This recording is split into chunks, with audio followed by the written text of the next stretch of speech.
साथ पूर्व विधायक अंसार हैं, इनकी भी मदद करना। पहले, दूसरे, तीसरे, चौथे चरण में ही जनता ने समाजवादी पार्टी और गठबंधन को बहुमत दे दिया है। पहले चरण, दूसरे चरण, तीसरा चरण और चौथे चरण में ही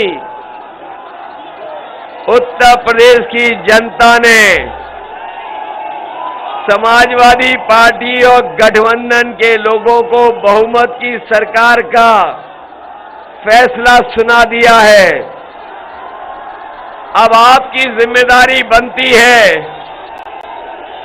कि इस बार ऐतिहासिक बहुमत की तरफ समाजवादी पार्टी को लेकर के जाएं। मैं प्रयागराज के अपने नौजवानों का बहुत बहुत धन्यवाद देना चाहता हूं। ये प्रयागराज के हमारे नौजवान 5 साल से इंतजार कर रहे थे, इनका भाग्य बदलेगा, लेकिन 5 साल इंतजार में कट गए हैं। अब आने वाले 5 साल ये इंतजार नहीं करना चाहते हैं। समाजवादी पार्टी के चुनाव चिन्ह साइकिल की बटन दबा करके इस सरकार को उखाड़ फेंकना चाहते हैं।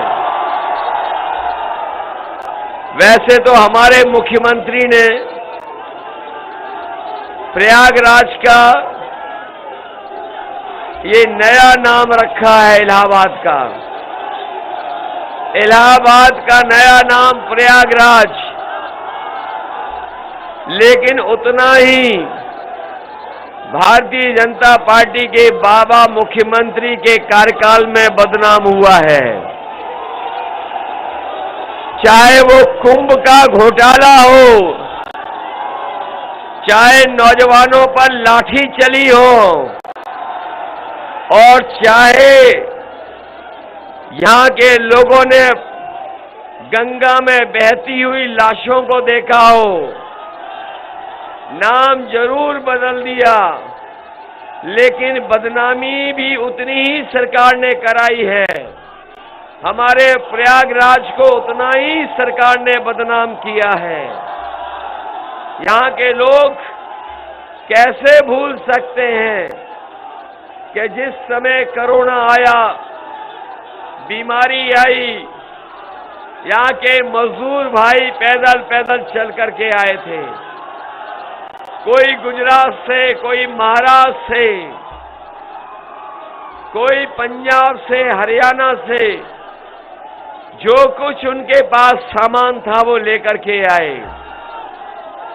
इस सरकार ने कोई मदद नहीं की, उनको अनाज छोड़ दिया। अगर कोई मजदूरों की मदद कर रहा था तो वो समाजवादी लोग थे, उनकी मदद करने का काम कर रहे थे।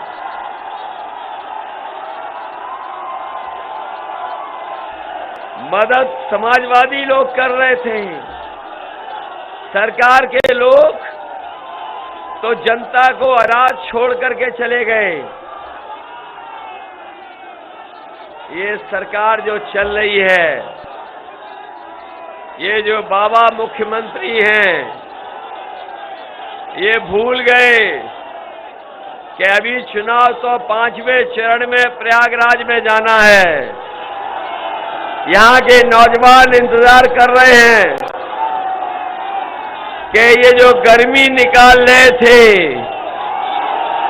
जो गर्मी निकालने की बात कह रहे थे,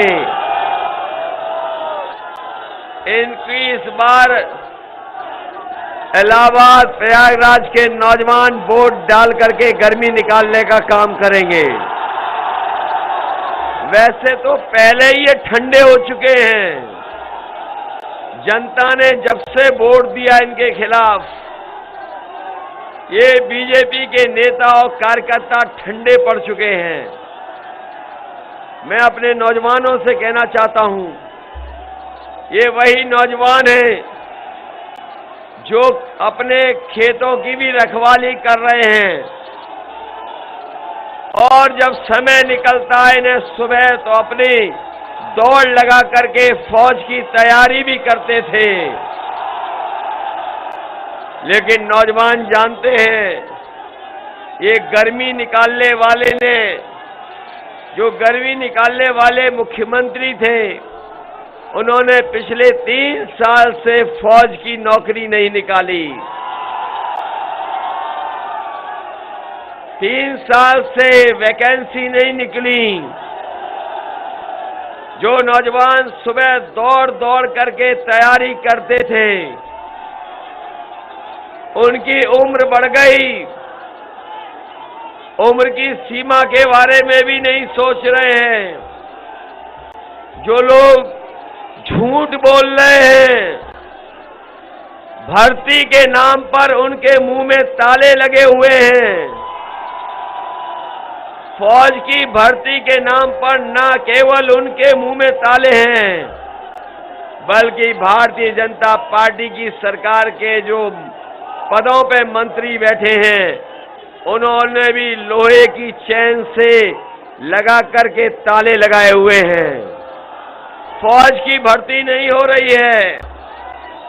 न फौज के जो बड़े बड़े भर्ती के आयोजन होते थे, 3 साल से रुका पड़ा है। उम्र बढ़ गई है।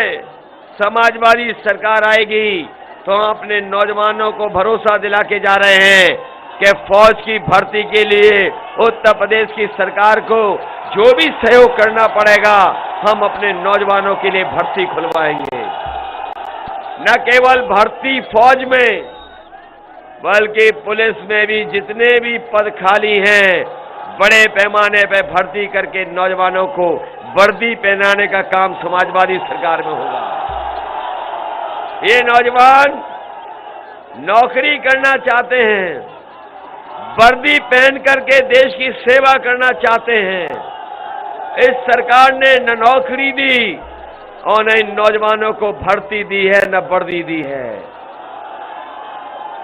पिछले 3 साल से इंतजार, और 11 लाख पद खाली हैं उत्तर प्रदेश की सरकार में। वो भी पद अभी नहीं भरे गए हैं। बताओ, पद भरे गए हैं क्या? पद नहीं भरे गए, पद खाली हैं।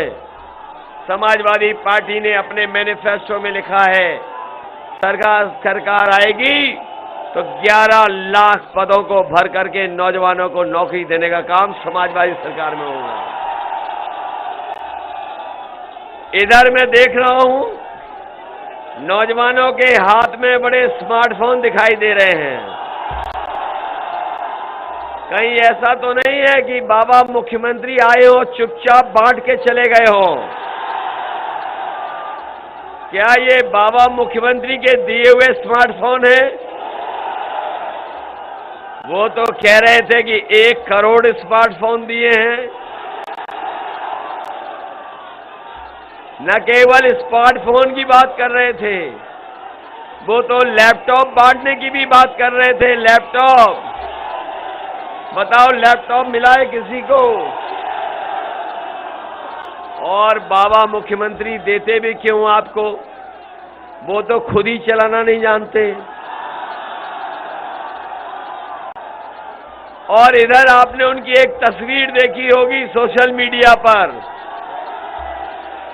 वो खुद पश्चिम देख रहे हैं और जनता पूरब देख रही है। बताओ, तस्वीर देखी कि नहीं देखी? इससे पता लग रहा है कि वो स्मार्टफोन भी नहीं चला पाते हैं। और एक और उनके नेता हैं, जो बहुत बड़े नेता हैं, वो डोर टू डोर जब प्रचार कर रहे थे, उस समय थूक लगा करके पर्चा दे रहे थे। अभी उन्होंने जो लैपटॉप पे बयान दिया है, उस बयान को सुनकर के जनता लोटपोट हो रही है। उन्होंने कहा कि जो 12वीं के बाद इंटर पास कर लेंगे उन्हें लैपटॉप देंगे। अरे शुक्र है उन्होंने ये नहीं कहा कि इंटर पास करने के बाद जो 10वें में एडमिशन ले लेंगे उन्हें लैपटॉप देंगे। बताओ, लैपटॉप नहीं दिया, स्मार्टफोन नहीं दिया। और ये इसलिए नहीं दे रहे हैं क्योंकि न केवल ये चलाना नहीं जानते, बल्कि आज के समय पर जो टेक्नोलॉजी में बदलाव हुआ है उसके महत्व को भी नहीं समझते हैं। इनके नेताओं के आपने भाषण सुने होंगे, इनके नेताओं के भाषण सुने। इनके जो छोटे नेता हैं वो छोटा झूठ बोल रहे हैं, जो बड़े नेता हैं वो बड़ा झूठ बोल रहे हैं, और जो सबसे बड़े हैं वो सबसे बड़ा झूठ बोल रहे हैं। और आश्चर्य करने की बात तो ये है कि जो बीजेपी का बड़ा कार्यकर्ता है वो अपने से छोटे को झूठ बोल रहा है, जो छोटा नेता है वो अपने से छोटे नेता को झूठ बता रहा है, जो सबसे छोटा नेता है वो कार्यकर्ताओं को झूठ बता रहा है। बताओ, झूठ बोल रहे हैं कि नहीं बोल रहे हैं? ये मैं भाषण सुन रहा था उनके बड़े नेताओं के, उनके महंगाई पर कोई बात नहीं कह रहे, महंगाई पर उनके मुंह में ताले लग गए हैं। जो डीजल पेट्रोल महंगा है, जनता सवाल पूछ रही है तो वो दूर दूर से प्रचार कर रहे हैं, दूर दूर से। अब महंगाई को लेकर के जनता के पास नहीं जा रहे हैं। बताओ, महंगाई बढ़ गई कि नहीं बढ़ गई? पहले तो ये कहते थे कि हवाई चप्पल वाला हवाई जहाज में बैठेगा, ये कहा था कि नहीं कहा था? और जब से सरकार में आए हैं डीजल और पेट्रोल की कीमत बढ़ा दी इन्होंने। आज हमारे गरीबों की गाड़ी नहीं चल पा रही है, मोटरसाइकिल नहीं चल पा रही है। बताओ, महंगाई बढ़ा दी कि नहीं बढ़ा दी?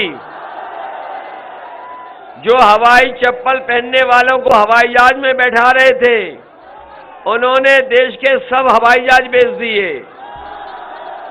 हवाई जहाज जहां खड़े होते थे वो हवाई अड्डे बेच दिए, पानी के जहाज बेच दिए, बंदरगाह बेच दिया, और जहां रेलगाड़ी थी रेलगाड़ी बिक रही हैं, और रेलगाड़ी के साथ साथ रेलवे स्टेशन भी बेच रहे हैं।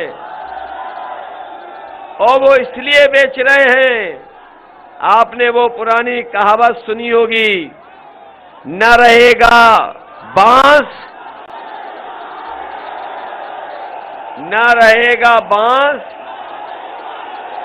जब सब बिक जाएगा तो ना नौकरी देनी पड़ेगी और ना आरक्षण देना पड़ेगा। बताओ, इसीलिए बेच रहे हैं कि नहीं बेच रहे हैं कि नौकरी न देनी पड़ जाए, आरक्षण न देना पड़ जाए? ये कह रहे हैं कि हम पिछड़ों का बहुत सम्मान करते हैं, दलितों का बहुत सम्मान करते हैं। बताओ, हमारे नौजवानों, आप पढ़े लिखे हो,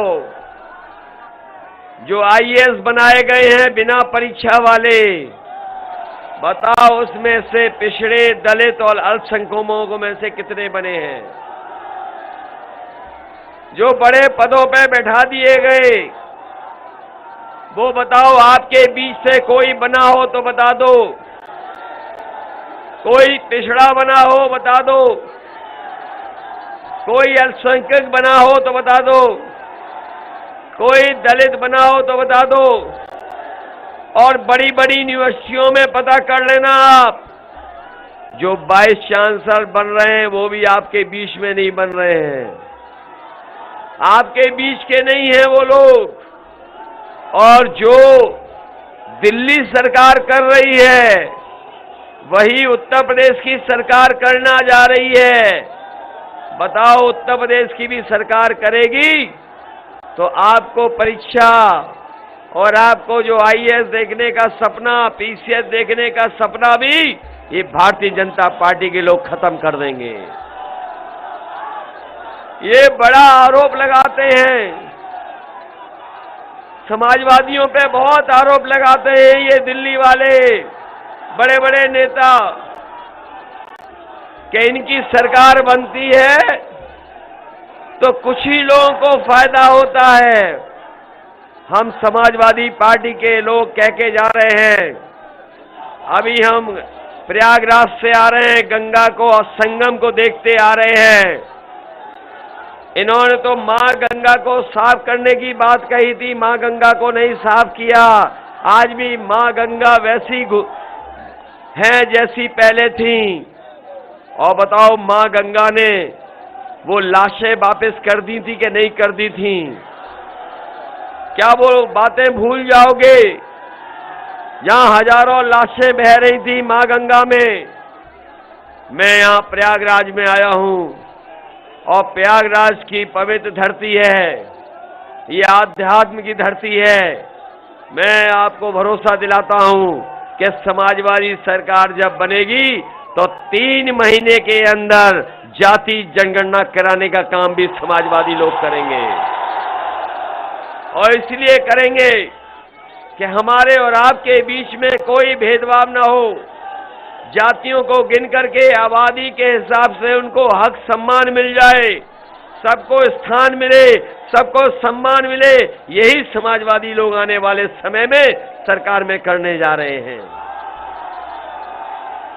इधर मैं देख रहा हूं, बड़ा अच्छा नारा लगाया है, मठाधीश तुम मठ में जाओ, मठाधीश तुम मठ में जाओ। लगता है उन्होंने पहले ही लखनऊ से गोरखपुर की टिकट बुक कर ली हवाई जहाज की।